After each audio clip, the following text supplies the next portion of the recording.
Hello, students. Welcome back to Observing Cultures. This lecture is to kind of get you guys on track for what we are going to be doing for the week and really get the ball rolling so that you can move forward with your research. But first, we'll probably recap on things that we touched on last week just as a refresher. So if you can remember from last week, we had covered some important concepts. We had talked about Netnographic Assignment 2, online site selection, and we discussed Journal 2. All of those assignments that you were tasked for last week were due Sunday, February 14th at midnight. So hopefully you guys had a chance to get everything turned in. This week, we're going to revisit those important concepts because if you're anything like me, sometimes the mind doesn't retain everything the very first time that we receive new information, but also so that we can really get you guys geared up for applying those important concepts to this week's activity, Alien Mentality, where we'll take a look at a 90s sitcom entitled Third Rock from the Sun and try to apply those important concepts or the things that we had talked about in terms of how they display that type of behavior. And then I also want to make sure that we get some clarification for Netnographic Assignment 3, our initial observations, and make sure that you complete the writing expectations section before doing Netnographic Assignment 3 because you will not be able to have access to the assignment or Journal 3 without first working through the writing expectations section. And it's really kind of important to establish the formatting expectations for academic writing and writing for research for this class because every Netnographic assignment after this one will also apply that APA 7th edition formatting. So let's start off talking about your Netnographic Assignment 3 initial observations. And your initial observations for your online field site are going to form the bedrock for whatever comes afterwards in terms of research. And those first impressions are solidified early in very new environments. And whenever you first enter in any new environment, you're trying to take in as much information as possible. Later, once you become much more accustomed to that environment, you can discern which bits of information are the ones that you're going to need to be aware of all the time. And the other bits of information tend to fall into the periphery or into the background, much like the very first time you stepped on campus, you really were taking in all there was in order to navigate your new landscape. And so much like being able to learn a new physical landscape, you'll need to be able to learn your new virtual landscape and take account of that, have it written down. So take advantage of the newness of your surroundings to observe the things that you might otherwise ignore or later forget. So your NA3 or your Netnographic Assignment 3 initial observations are going to consist of 3 separate parts. The first part will be the general description of the site's platform, and then you'll have a general atmosphere as your second part, and then your final part will be the screenshot of your site. And I'll go into detail as what each one of those components constitutes for the assignment. So the very first part of the Netnographic Assignment 3 initial observations is the description. And that should consist of 300 words. It should have a level 3 heading in APA 7th edition. And if you don't know what that means right now, that's okay. I'll address that here in a minute. And it should be entitled in that level 3 heading, Online Description. Within your description, you should start with the larger details, such as how did you come across your site, how or if you've already become a part of it or asked to join, or how you had to establish yourself as a member. If at this point you have already joined it as a member, were there some type of questions that you had to answer? Did you have to adhere to certain administration rules, etc.? And also, whenever it comes to the point where you're talking about the differences between how you came across it or how you found it, those can be two different things. And And they can be that in the sense that if you had heard through word of mouth of this particular site, or a friend had suggested, that's how you came across it. But how did you find it is in the kind of logistical details of searching through either your phone or a laptop or your desktop computer in order to access the social media platform. With some more of those details to put into the description, describe the graphics that you see. Oftentimes, whoever designs the website usually typically tries to brand the website so that it can be widely recognized by even people who are not a part of that platform. For instance, we have Facebook, in which they have that iconic color blue with the thumbs up, or you'd have something like Twitter, which is a slightly different variation of blue, but it also has a bird on it. Reddit has different ones. Instagram, Snapchat has a yellow symbol for its particular brand. So try to describe the graphics in which the site that you've chosen chooses to apply. Also take note of whether or not it's a local, national, or international website or social media platform.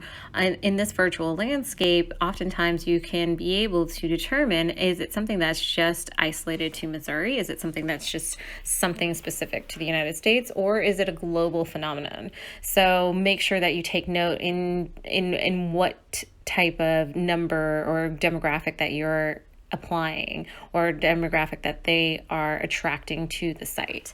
And then also take note of the activity. Sometimes there are people that are part of a site that continue to be a part of a site, but they're not really active. So if you are able to discern how many posts are per day, or if there's an activity of just maybe 5 real players involved in the site, you might be able to see a pattern in their names emerging, or however their user tools are applied. After you're done with the description, you're going to move on to the next part, general atmosphere. This is what the overall feel of the site is. And when I say feel, is it a very competitive site, or do people seem to be really eager to share information, or is it kind of catty? And consider how well you think you may fit into that particular site.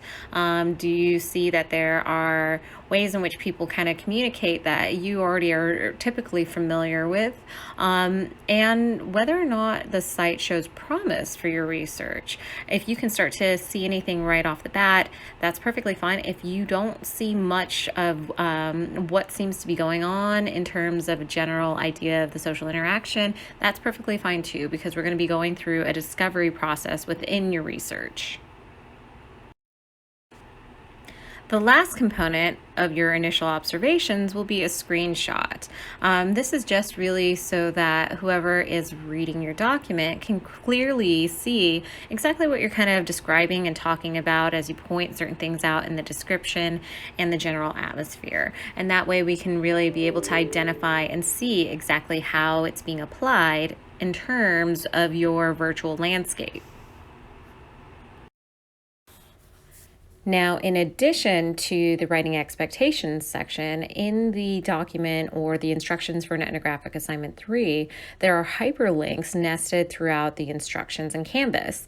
You'll be able to see that there is an APA 7th edition formatting hyperlink, an APA 7th edition level headings hyperlink, hyperlink to academic writing tone, just as a reminder, and a hyperlink that will show you how to apply figures for formatting using APA.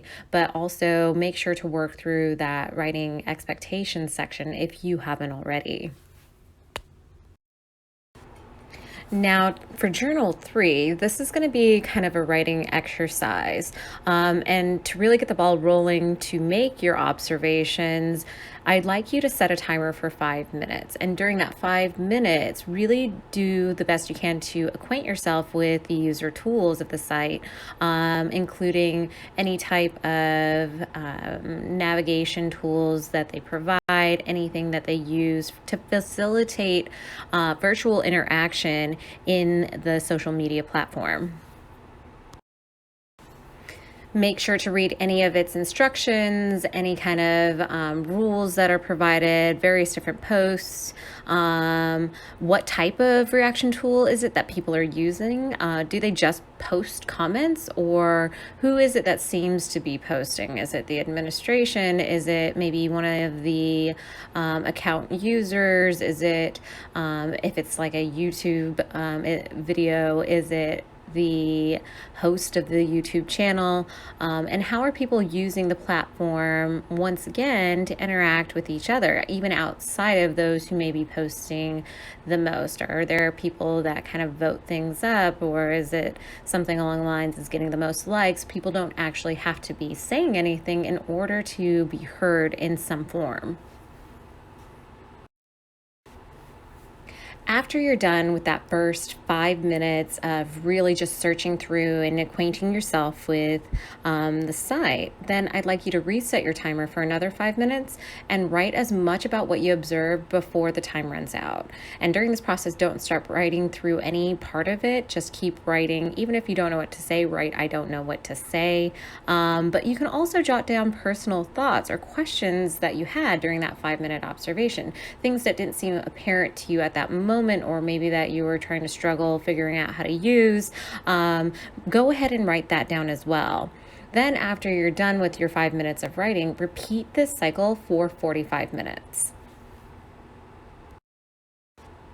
Okay, so hopefully that provided you all with a bit more clarification as far as the expectations of the assignments, and what you'll need to do to move forward. I would highly suggest you doing the journal before doing your ethnographic assignment.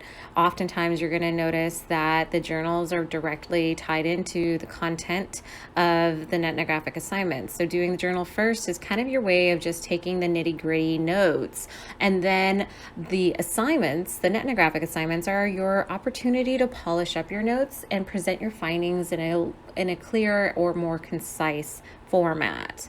So now that we kind of have that discussed, I'd like to expand more on those important concepts that we covered last week.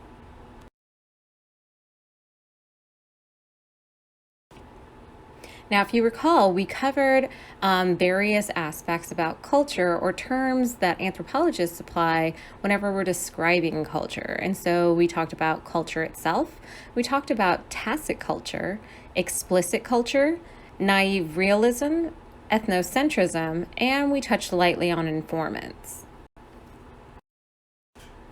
Now, for this course, we're taking the definition directly from the textbook about what culture is.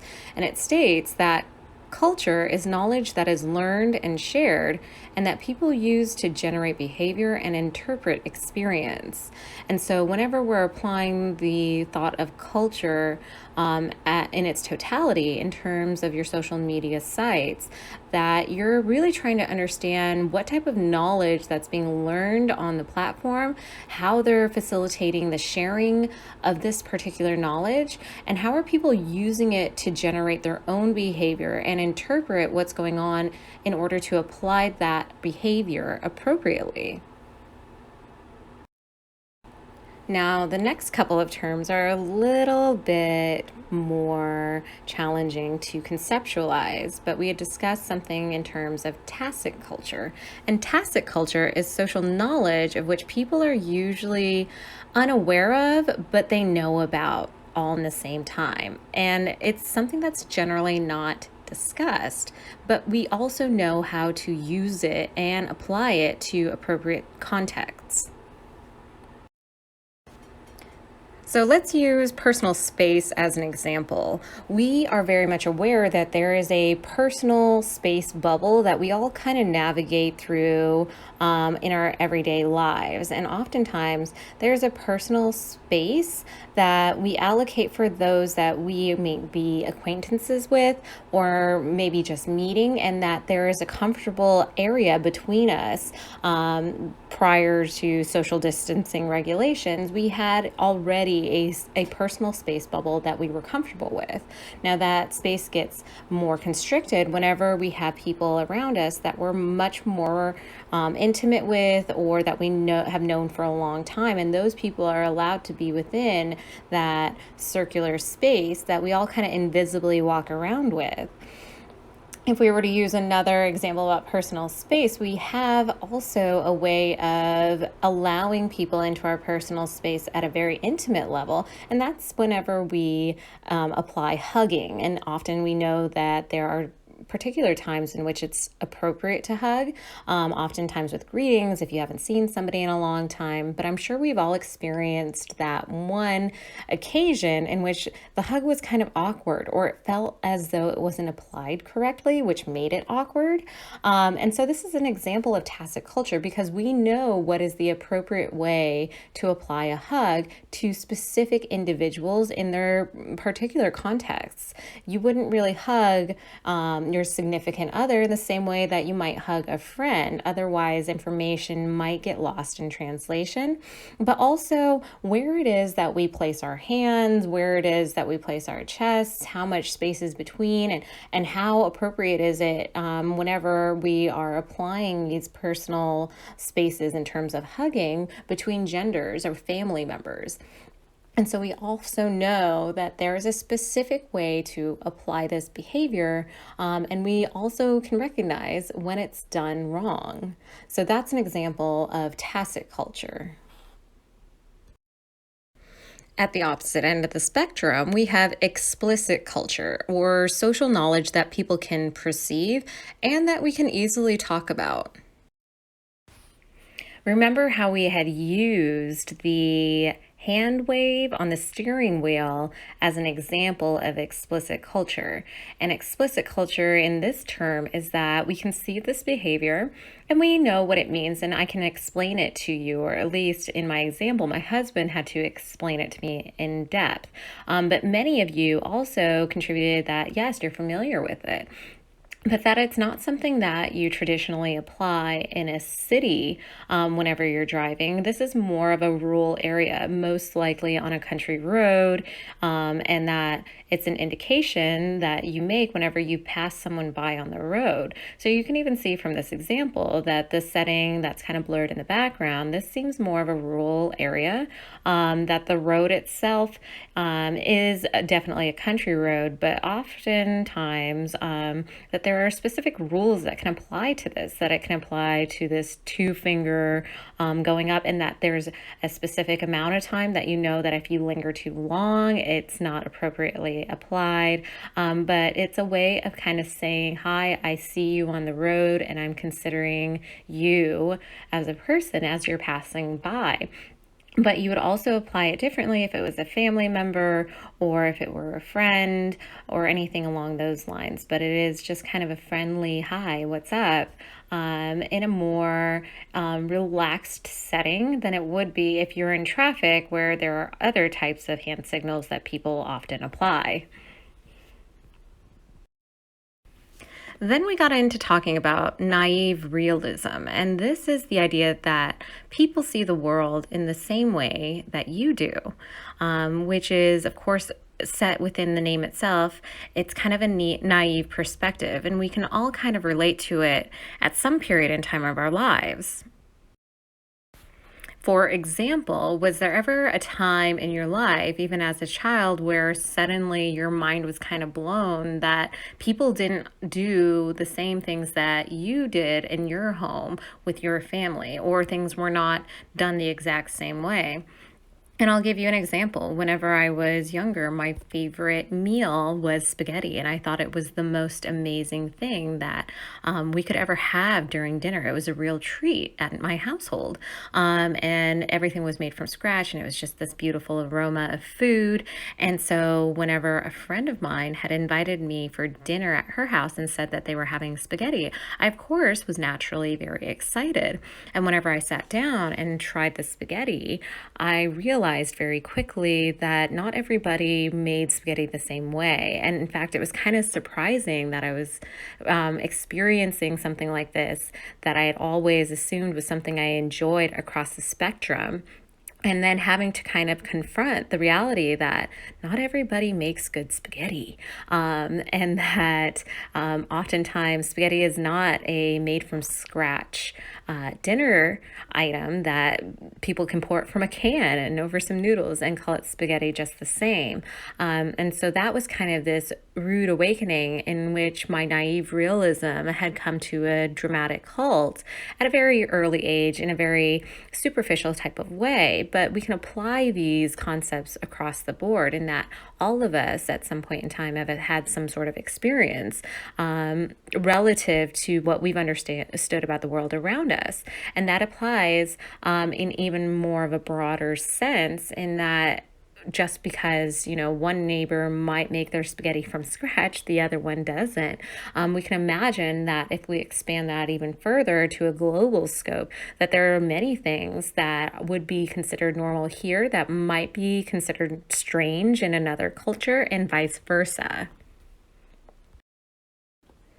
And this concept of naive realism almost ties into the idea of the term that we were talking about called ethnocentrism, is that oftentimes there is this mentality that my culture's way of doing things is the right way or better than others, which ends up kind of taking that naive realism to the next step. And it confronts our inner selves with the notion that we are not willing to adjust that naive realism to understand that it is just a different way of culture rather than any culture being better or lesser than the other. So let's use the example of spiders to really kind of hone in on this idea of ethnocentrism or naive realism, also in the way that we have a very normalized reaction in the US whenever encountering a spider. And it depends who is encountering the spider, but oftentimes we are a bit more reserved whenever we see spiders kind of crawling across our house or within our near vicinity. Sometimes people get scared, they do the spider dance. Oftentimes the reaction is get rid of it. But there's a general fear associated with spiders. And now that's not applying to everyone universally in terms of the US. Some people really enjoy spiders, but as a general reaction, it is related to a lot of fear. But what if I were to tell you that in other countries, spiders are viewed in a similar way that we would view Pokemon cards? Now, when I say this, my experience in the Philippines was with a little 4 or 5 year old boy who suddenly came up to me with his hands closed very tightly. And I asked him what it was that he had in his hands, and it was a spider. And he sheepishly kind of showed me and then closed his hand really quick and giggled. And he started blowing in on his hand. And I asked him what it was that he used that for. And he kind of explained to me that during a specific period of time, that during a festival, there's these kind of battles that they pit against these spiders, where they will take a stick and have one spider go at one end and the other spider go at the other end, and they kind of do a fight or challenge their buddies to these matches to see who has the most virile or vigorous or most formidable spider. And kind of in terms where, it's not as though there's an abundance of various different types of toys, they kind of make do with whatever is in their immediate environment. And so it was an awe for me to see this young child not react to spiders in the same way that many of those of us in the US would normally react to spiders, but they eagerly chased after them, caught them, put them in matchboxes, kept them, and then used them as kind of a child's play toy. And so this, of course, might be a little startling or confronting for those of us here in the US because we just simply don't use them in any type of way. But of course, it is not in a sense that it is a right or a wrong way, or that we can apply these views that our culture's way of handling reactions to spiders is better or less than. It's just different. Now, the last important concept that I wanted you to be able to keep note of are informants, and these are people who are well acquainted with a culture that help guide you to better understand what is going on. And so, oftentimes, whenever you are writing about particular members of your microculture in a virtual landscape, you'll be using the term informants to describe kind of what's going on. But I would like to use this opportunity to kind of segue into our weekly activity because we'll be able to identify who are the people acting as the anthropologists and who are the people that are their informants.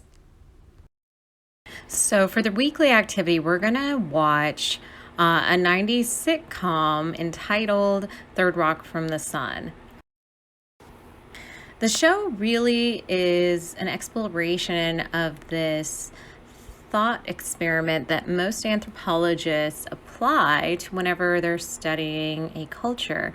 In that, if an alien race were to visit Earth, what would they see us doing? And how would they interpret what it is that human beings are experiencing?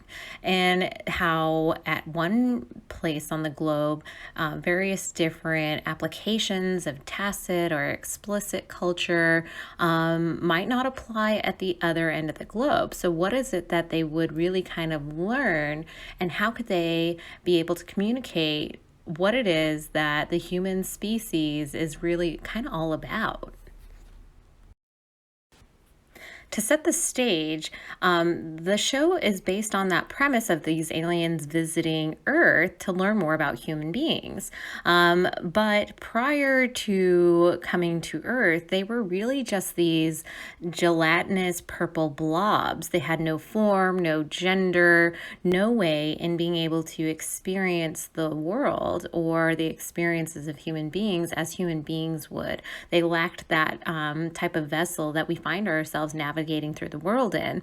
And so they are really unaware of various different aspects about how to apply human culture in an appropriate way. And their job is to really kind of navigate through that and masquerade as human beings and pretend to be human beings and not be discovered during their exploration of this planet.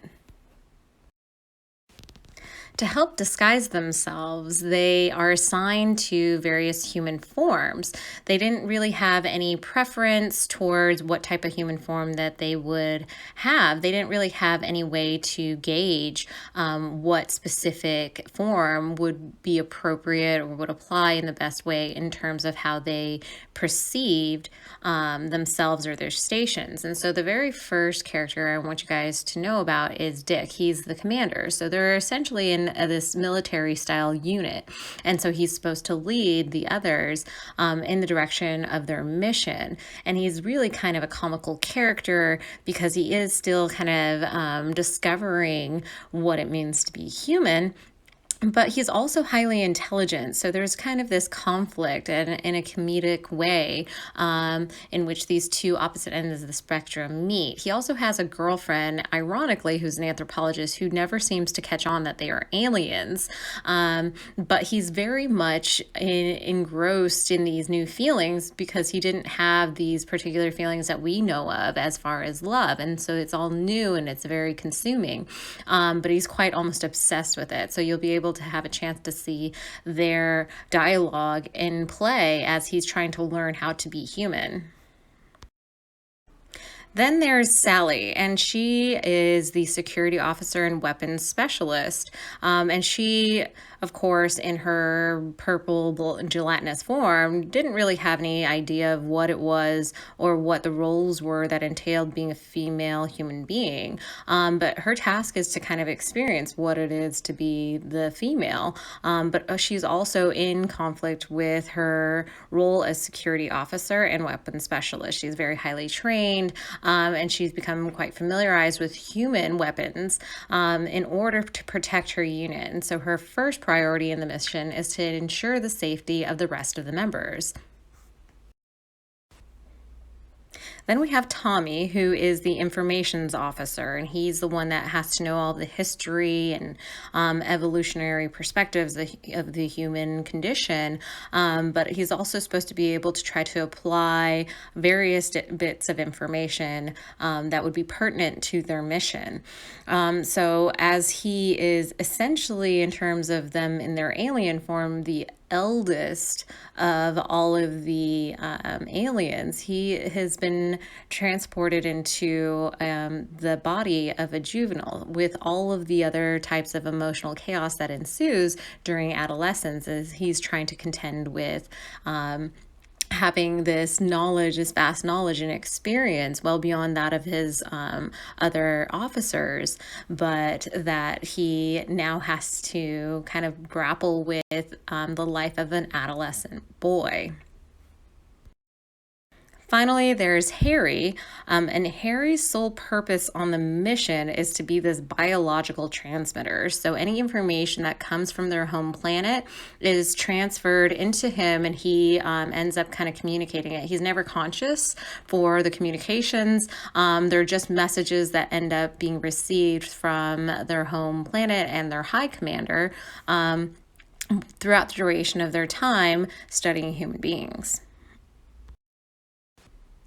So those are all of the main characters in the show. There are other characters who are unaware of the alien status of the four main officers or alien officers visiting Earth.